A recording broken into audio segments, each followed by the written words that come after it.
Peace and love, y'all. It's me, Manny. I'm happy to have with us today on Hip Hop Can Save America, my friend Ashley Tate, assistant professor of dance at UNC Charlotte and the founder of the To the Beat Y'all, a Hip Hop Symposium that's coming up this week. What up, sis? How you doing? I'm doing, man. I am actually a mix of things right now. I am nervous in a good way, but I'm excited because of all the buzz that's happening, and my students are excited. So I'm all the things right now. Right, I get it. You mean orchestrating a conference is stressful and difficult? I know, right? Who would have known? Word to the wise. Exactly. This is an inaugural festival, so conference, symposium, whatever synonym you want to use. It's officially a symposium. And it's inaugural, so it's the first time. So just we'll start at the future, and then we'll step back a little bit and see how we got here. If you got a few minutes to kick it with me. So it's happening October 17th through the 19th, right? So basically 2.5 kind of days of action, right? So explain real quick the overarching schedule. We can get into a little bit of the nitty gritty, tease as much as you'd like. Tell me what we're going to get into. Gotcha. Yeah. So I split it up into 3 days. At first, it was supposed to be 1 day, but I was raised to go big or go home. So here we are. So my grandmother always said, start the way you want to finish. And in my brain, I always wanted this to be a weekend event. So this, we've already, we, meaning me and my department, have already kind of locked this in as an event that will hopefully happen every couple years, so that it becomes something that people look forward to and maybe has a different theme every time. So I wanted it to start that way. So Friday is movement. I'm calling it like the movement and rhythm section. So we have a couple dance workshops. We have a freestyle battle, just an open dance floor for people to get in their bodies. I'm a dancer. That is how I feel most brave, is when I'm inside of my body, living my best life, doing my thing. I wanted everybody, whether they consider themselves a dancer or not, even though I tend to think everybody's a dancer in their own right. I want everybody to feel comfortable. Catch me at the right time in the right place, then of course. Right? Like, you never know. Saturday, and that all takes place on our main campus. And then Saturday, we're at the Dubois Center, which is in Uptown Charlotte, because I was also thinking about accessibility and making sure people who maybe couldn't make it to the University City area, which is where our main campus is located, that people, if they wanted to just stay in the Uptown area, which is our downtown, that they could come to something. Mostly research presentations, but it's not going to feel stuffy. It's going to still feel like hip hop, and if you've never come to a hip hop academic conference, they are not exactly academic conferences. Okay, they're academic, but then the research is brilliant and the people are brilliant. But there's also it's gonna I get it. Yeah, the art and the scholarship are not separate from each other, right? So that is happening. Of course, you are part of that as the keynote. So that's happening. We actually, in addition to our presenters, we have the students, my students, who are doing poster presentations, getting their feet wet with hip hop and street dance research. So that's exciting. We also have about 6 visual artists who will be showing their work in an exhibition style, so people are able to engage with them and ask them questions.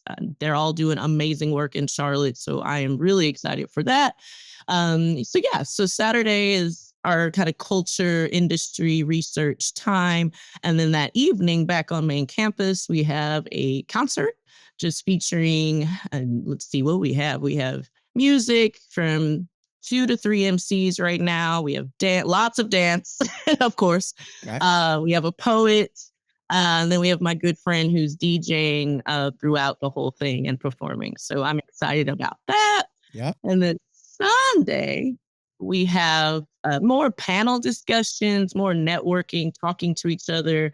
That's still on main campus, but in a smaller room, so people feel more of that sense of community. So nice. That's what's happening.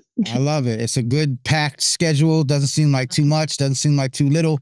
All the elements being represented. This is something we don't often see in, not to say conferences. The hip hop conferences tend to make sure they do it right, but every now and then, and And you mentioned it a couple of times.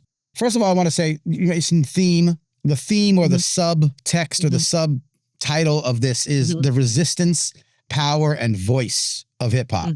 And so it's really great to see all of the elements or all the different art forms and stylistic, facets, because through each of those, resistance, power, and voice all present themselves in different ways.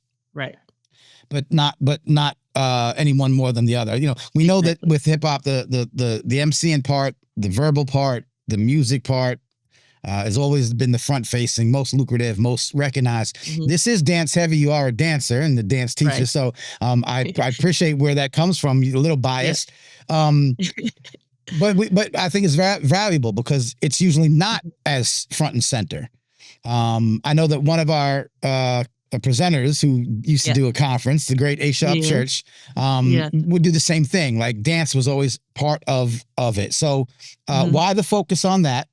I mean, I know why, because it's what I do.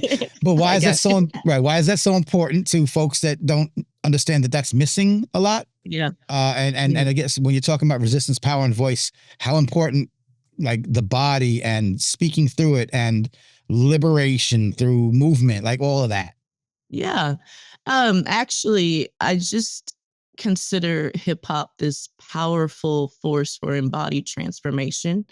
I've had, let me backtrack a little bit of why I even decided that this intersection of hip hop pedagogy and practice focused on dance even became my research area. And it's actually really simple. I have been part of the culture my whole life, but my parents, were very much into dancing and moving in the house. Like that was just something we did. And my dad was actually a hip hop. He was a DJ. He did jazz and hip hop and R&B and all the things. But that is how I got introduced to the world of like funk and hip hop. And so that's just been part of my fabric my whole life. But I started teaching pretty early on, and hip hop was what I always gravitated to as my kind of first language for sharing education and pedagogy with students. And I really never questioned it. I thought, it's just because that's something I did in my house and I'm just used to this and I like it. But over time, just kind of thinking about why am I always drawn back to this, and I was thinking about the self-affirmation and the self-agency that hip hop has given me personally over time. Yeah. And in speaking with a lot of my students in different areas, because I've taught in K through 12, I've taught in the university space, I've taught private sector, I've taught adults, I've taught children. And in all of those hip hop classes, there was a common thread, a common theme amongst students who I spoke to afterwards and during, is that when they would leave the classroom, a lot of times they felt this kind of this new sense of self-worth and just their shoulders back, head a little higher, not really understanding that, their body is their first home and just like not understanding all that it can do. Right. And realizing that, we need to move and we need to feel comfortable in our bodies. And how amazing is it to move with others in community while still celebrating your individuality and your creativity. So it's empowering each other to level up in that way. So that is about how I landed on this as my research focus, because I wanted to dig inside of that. Well, what is happening in hip hop? What is happening in the cypher? What is happening in these spaces that makes us feel that way? So I wanted that to be kind of the center of this symposium, but expanding that out to obviously all the other parts of hip hop culture, because they all, as you said earlier, they all work in tandem, right? So we can't dance without the sound score and the music, understanding, just all these things that came together to create this is important. So even in my classroom, even though it's a movement classroom, I make sure that they know something about all these other sectors of hip hop culture. And then if they, hopefully with the intention to inspire them to explore those deeper, because, we only have a certain amount of time, with students every semester, but it hopefully inspires them to dig in more and to really explore this like this amazingness. That's basically what it is, for lack of a better word. That is, and for me, it's been part of my life for so long that I just don't know myself without it. Yeah, I think it's so valuable. You know, a lot of us will say, as we talk to all the hip hop based educators, all the folks who are like found ways to integrate the art, the culture, their identity, their hip hop identity, facets of their cultural identity outside of hip hop. You know, whether you're from ethnicity and stuff, to be able to parlay that into like how you make a living, but also like in spaces where you're teaching. And we look back to when we were young, we were like, man, I would have loved if I had a hip hop. I love to dance. I loved hip hop, but I never knew that like I could go to college and research it and that this is valuable for humanity. Like that's such a leap since the time that, you know, you came up, certainly the time I came up, like we didn't even recognize that was a thing that we could do. No, not at all. Not even recent, like until recently. Well, you know, to be honest with you, you know, even when I found out about what was happening at UNC Charlotte, which is so beautiful, you know, them looking for a professor that is focused on this type of movement practice, I was floored. So it's still not every day. It's and not. Also to the lay person, or, you know, we don't know who I don't know who the please write me and tell me who you are, and 'cause I don't know who listens to this thing. Because I get random emails sometimes. It's like the weirdest, you know, not weird, but, you know, it's like the folks you wouldn't expect. Like, I'm a pastor. I'm like, well, I didn't realize. Yeah, we're tuned in. That's cool. Yeah, I love it. Like, whoever. The reason I say that is because you may not be attached to hip hop culture or totally familiar with it. I love those folks to come in and learn about all this. What do you say? Amazingness. That's an official word. I love it. And then, you know, I used to talk to a family member. She's passed away recently, actually. But she knew nothing about it. She's like, I don't know any of the things, right? She's just, you know, older white lady from just over here, doesn't know any about this. It's fine. She was lovely, but she doesn't have any idea. And I used to tell her about what I'm doing, and she, you know, took a long time to get it through her head because, you know, like I said, this is foreign to a lot of people. Right. And she did say, well, I used to like the breakdancing. And I'm like, okay, number one, breaking, but I don't have to like make you feel that. I said, number two, like it still exists.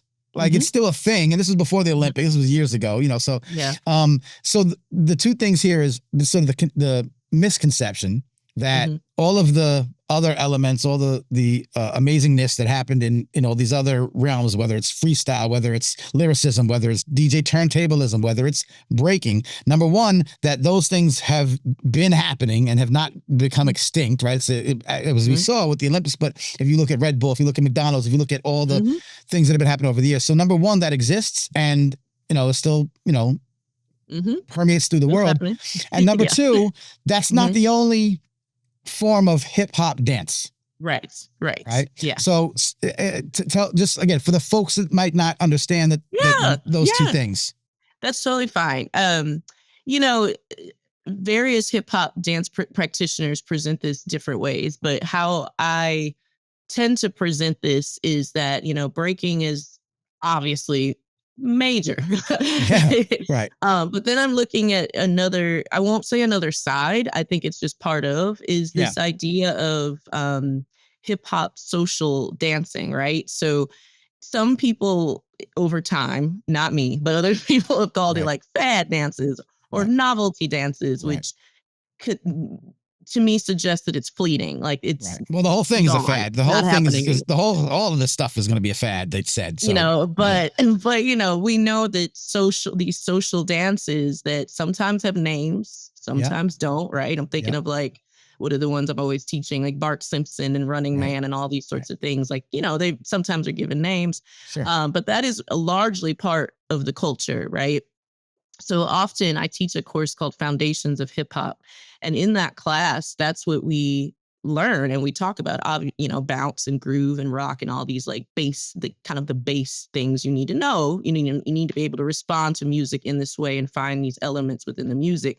But then I teach them kind of this, I call it kind of this like archive, which is kind of fun because it transports me back in time, right? To when I was going out or when my older sister was going out and, friends of mine, and I teach them about these dances, but not just like how they look, and how how to do them, but also the history. Like, why is it called this, right? Or, Right. What was and how happening at that time, or exactly yeah, what was happening in pop culture at that time, because that's right. usually what is happening. Yeah. And just reaffirming and reminding them that these dances are created by these youth, like people that Right. are younger, maybe the same age or younger than you, and kind of like throwing it back to them, like you are honoring history and you're Mm, holding history on your back.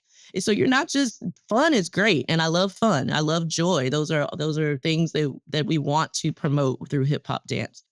But you're also, this is history, this is memory, this is so many things that are at play. You're just experiencing joy while doing them, and I think that's pretty mm, powerful. So yeah, so for those who may not know, like there's breaking and there's these party and social dances that are happening. Now then there's this whole other, which is a time for a different podcast, we're going into like street I dance, know where right? you're going. Yeah. Right. And so I do teach another course called Hip Hop and Street Dance, where we now, like, yes, hopefully you've taken hip hop, you understand it, a little bit, because I don't think you can capture that in a semester, but as much Mm, as we can. But then we think about these things like, locking and popping and boogaloo and so on and so forth, et cetera, that are maybe, depending on who you ask, like, most people would say they're street dance and they're hip hop adjacent, but because of the types of music you're dancing to, it's not necessarily considered hip hop or categorized as hip hop. There's a lot of discussions about that. So, there are. Yeah. but they're all in this kind of family of diaspora, right? So True. that is what I teach, is how does this relate, but it's different. And so that's really exciting. But yeah, it's like you want to be able to walk into a space, listen to music, and respond to it authentically. Yeah. That is what hip hop dancing is. Like, what is happening in the music that's sparking something for me. And it's about not just the beat, but it's about expression, it's about projection and communication with somebody else, Yeah. also being on rhythm. That's important. Right. Right. And Right. being able to like adapt what you're doing physically to the space that's around you and the Mm, space that's inside of you. So there's a lot happening, right? And right. again, I didn't come to this already like as a young person or even as a young educator already knowing these things. Right. This is just things I was doing because they were passed down to me that way. And Right. then I found my voice, but it wasn't until I really started to research it and see like all these wonderful things happening that I realized how deep this well goes. Yeah. Yeah.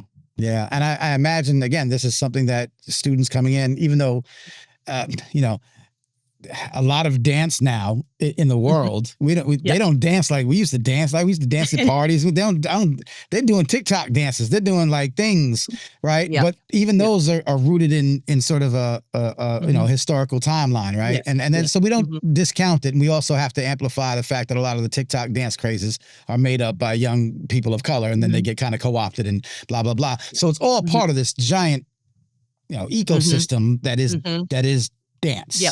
Yeah. I love that word, ecosystem. That's exactly what it is. Yeah. Yeah, there's a lot Mhm. to do. What classes are you teaching now currently? You said you just wanted to run down. Yeah, sure. So this semester, I have 3 courses.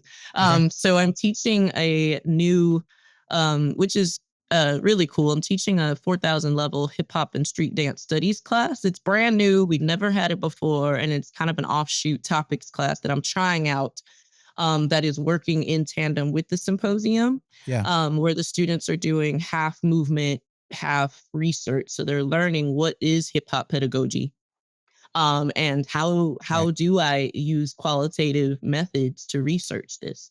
Yeah. So that's exciting. And then I'm also teaching vernacular jazz, which is my other world, which is on the same lineage as hip hop, but Sure. I teach a rooted jazz class. So I'm teaching about like Mm, the origins of jazz music and jazz dance. So very cool. yeah, that's my other scholarship.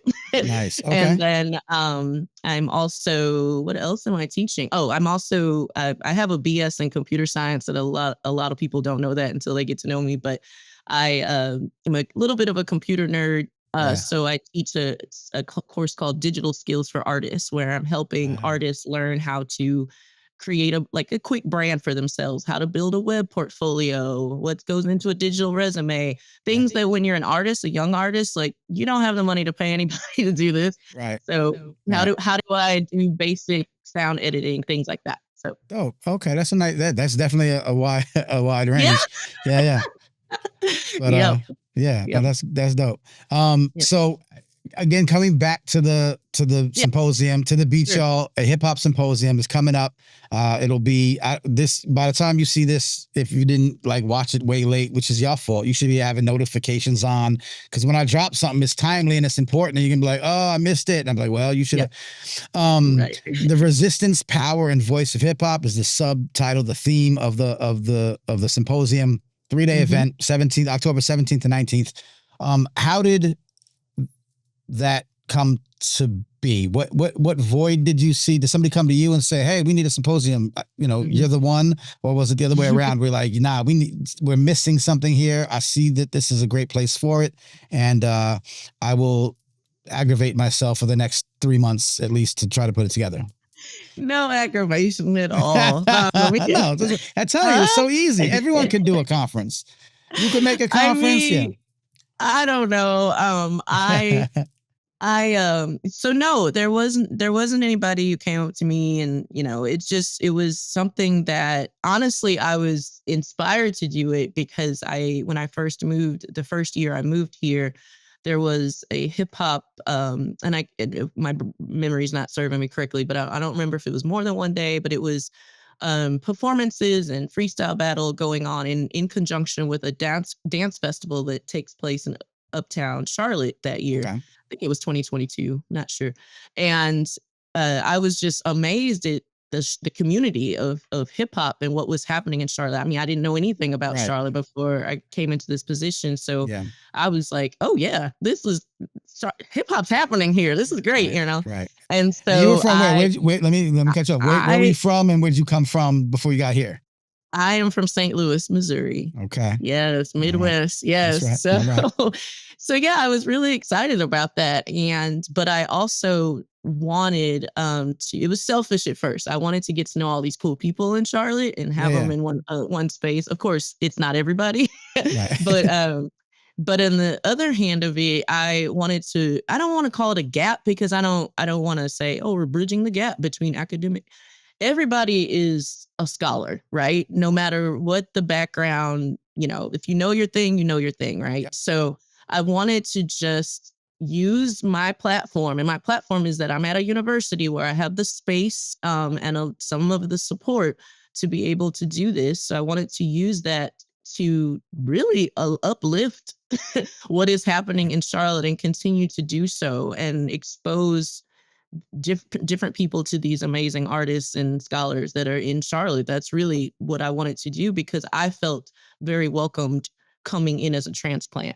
Yeah. So it's really a give back sort of thing. And I want, hopefully my wish, and I think it's going to happen because of who we are, is that people cross pollinate and like, oh, I want to work with you, or, oh, I just want to talk to you or get to know you, and continue to really foster actual community, not just access, like we're all in proximity, but actual community where we continue conversations after this is over. So I see this as a starting point, not an end point. Yeah. No, that's brilliant. It's necessary, but it's also very effective. Like if you heard me on any of my, times I did a show where I talked about this, I'm always urging artists, don't think that it's because it's an academic conference. Don't think that because it's a thing at a college listen, I barely stepped foot in a college. I went to college for 28 minutes. Now my dad was a distinguished professor of sociology, brilliant teacher, brilliant educator. And so I got mostly a whole college education just through osmosis. So I would have never, the college ain't for me. I'm trying to make these beats. I'm trying to, make this music. Yeah. But the connections you can make, not just with other artists, but with, academics, young young to me, young, Right. early college students who are like, oh no, we researching some stuff. We could use your input. You're actually Right. as a practitioner, you're out in the field, you're doing this work, and we need your perspective on the record, in the literature, in the historical record, right? You need to, so you need to be there. And then you might actually say, oh, I could become a teaching artist. Like there's so much. So the fact that you're, making sure the community, can attend, is accessible, knows about it, is invited, feels welcome. The concert helps, like you say, bridge that gap. But it's not even that. It's just saying, it's a cipher, man. Everyone's welcome in a cipher. Exactly. If you honor and authentically respect the culture, you're welcome in the cipher, period. Right. Exactly. So you could be outside the ivory tower. In fact, we want you to come inside, and we want to make sure you, Miss Tate, are also outside, and you don't stay within the walls of the, because I don't know if you heard, but things are weird in the United States right now. And even though your college is super supportive and obviously, giving full 100% support and shouts and thank you to them for that. There are places that are cutting back on this sort of expression and art form and pedagogy. So we need to also let other educators who should come to this thing to see what everyone's doing, in case they're no longer able to do it in the classrooms anymore, and now got to do it at the Saturday schools. You know what I mean? You know what I'm talking about? I feel you. Yeah, I feel you. Yeah. So it's really a beautiful place, a beautiful gathering, right? Yeah, of like-minded folks. I'm hoping it feels like is a gathering, and that you left the weekend or left whatever part of it. That's the other thing. As much as you, because I understand it is a commitment to come to like 3 days of things, right? So I'm always saying engage with as much as you can. It is what it is. Like, just be here with us when you can. And I want people to leave, like, just like I've left conferences. I didn't start going to these hip hop centric conferences until I was a professor. I was a working artist. I didn't have a lot of time or money to do that. Didn't even know they really existed, because that wasn't a world I was in necessarily. They're also not very good at marketing, so it's not always your fault.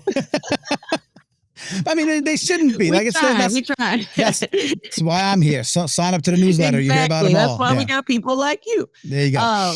So but so coming into these spaces, and this, I was telling my family and my friends, like, I don't even remember the first one I went to, but I was there and was very emotional. And I was like, "What? I'm at a hip hop conference, like, in tears." Right. But I felt comfortable, and I felt like, oh, okay, like, I can just talk to this person and it's okay. Like, I don't have to worry, because I'm a person that tends to worry about how I come off, and am I saying the right thing? And we all are to some degree. That. We all are to some degree. We all do. We all have some of that, right? So I want to continue this lineage of these gatherings where people are like, that felt good. I learned something, but that felt good. Right. And that's exactly the feeling.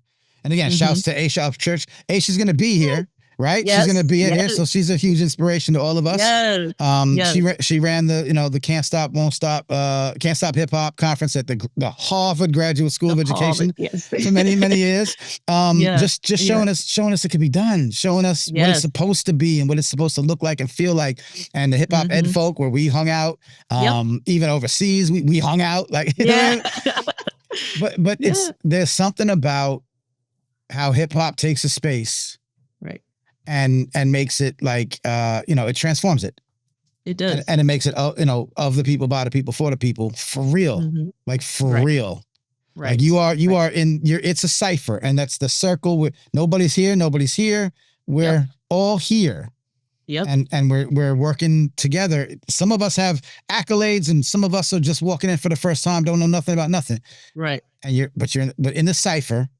It's equality at its pure form, and exactly. And if I've never seen that anywhere in the world more than in hip hop. For sure. Yeah. All right.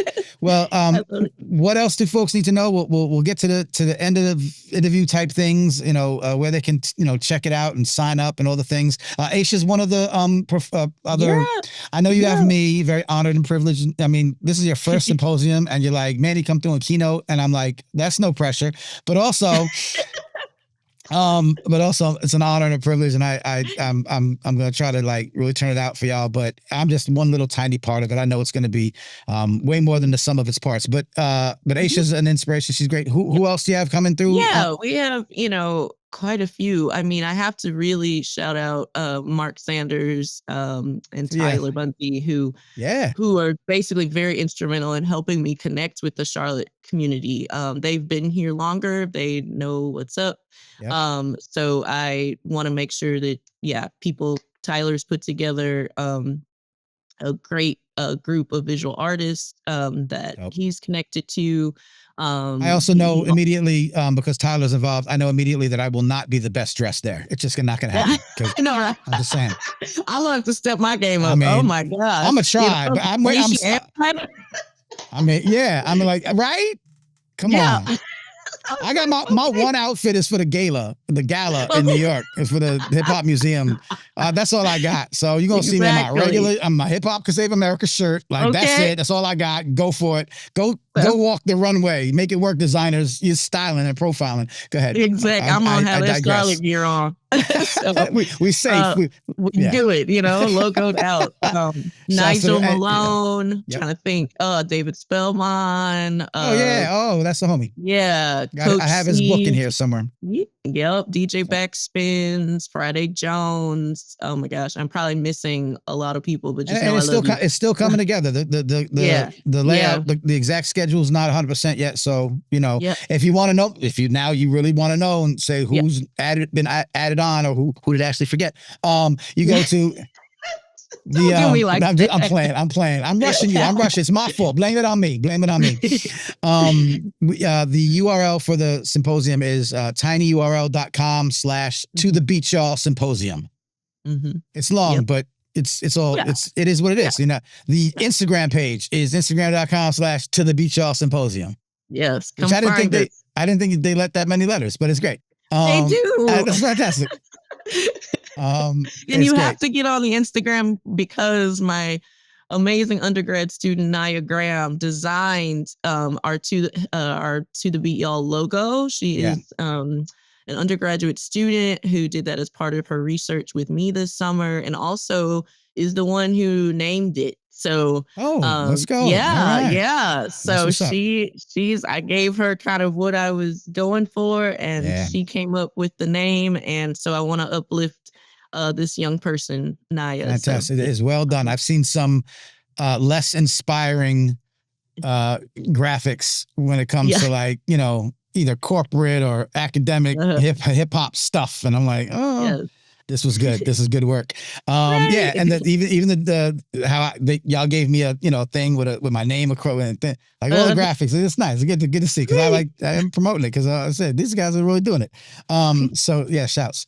Okay, that's what's up. Yeah, come to the Instagram. Come to the thing. It's a nominal registration or no registration fee. What is it? Yeah, so it's a nominal if you're outside of the college. Again, it's just like, it's 3 days. It's just, one of those things where it helps me kind of fill the gap a little bit. But again, if people are having major trouble, I'd rather you be there. So, we can always reach out. Okay. That's what's up. Yeah. Mm-hmm. It is for artists, scholars, professionals, doesn't matter. Community members, community leaders. They need to see what's happening here. Exactly. Yeah. Brilliant. All right. I love it. I will be there and I'm looking forward to it. Is there anything else you need to get across to the people, or do we cover things? No, I think it's I just want to continue to push. And I know we've said it in many ways today, but I just want to kind of say like hip hop is this beautiful vehicle for creativity and education and social change. And that is what we are going for here, right? And I want people to come because they're curious as well. And if they already love it, great. And they're curious about more, great. But I just want to make sure that we we uplift hip hop and keep it moving. So yeah, to the beat, y'all. And I tell people that don't like it, come. If you hate hip hop, then come. Come on I will personally invite you, come find me and be like, okay, Manny, I'm here. What? And I'll be like, yes, let's go.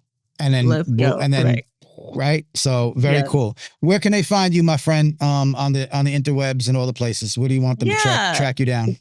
If you're looking for me, I'm on Instagram, Dancer Tate, but it's, I'm trying to be cute. So it's like a DANCERT and the letter 8. You know how I There you go. So that's me. And you can always look me up on our university website. It's easy to find me.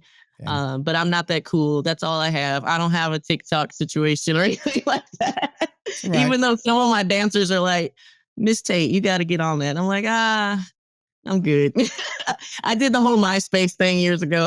Okay, yeah. I was big on MySpace. Hey, listen, sometimes the cool person is the one that doesn't do this thing that everybody else does. So, I will not judge you for your coolness just because you're not there.